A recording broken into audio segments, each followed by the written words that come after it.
બે ત્રણ દિવસ પહેલા હકાબાનો જ્યારે ફોન આવ્યો હતો, કોઈ વિકાસભાઈ કરીને છે જેતપરના, એ સમિતિમાં નથી, એ કદાચ અહીંયા સહયોગમાં હશે, હું તો ઓળખતો પણ નથી. મને જ ફોન આવ્યો હતો હકાબાનો કે વિકાસભાઈ કરીને આવા ભાઈ છે ને મને અહીંયા આવવાની, જેતપરમાં આવવાની ના પાડી છે.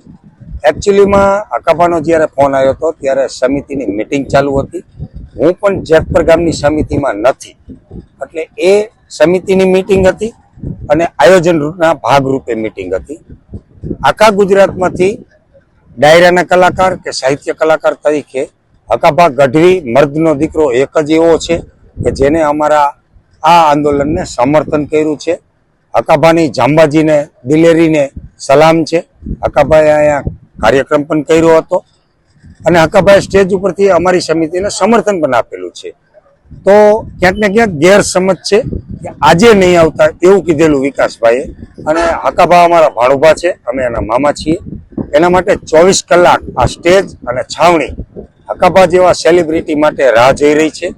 કારણ કે વિકાસભાઈ એટલે ના પાડી હતી કે હકાભા જેવી વ્યક્તિ આવતી હોય તો સમિતિના કોઈ આગેવાનો હાજર જોઈએ, કારણ કે એનું આગતા સ્વાગતા કરવા માટે કોઈ તો જોઈએ જવાબદાર.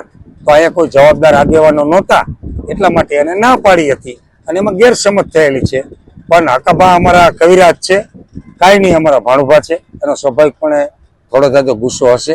તો હું એની દિલથી સમિતિ વતી, જેતપર ગામ વતી અને હું વ્યક્તિગત મારા મિત્ર છે, હું અમારા ભાણુભાની માફી માગું છું અને હું એને અહીંથી આમંત્રણ આપું છું કે હકાભા ગઢવી આપ પધારો, આપની છાવણી રાહ જોઈ રહી છે. વેલકમ, જેતપર આપની રાહ જોઈ રહી છે.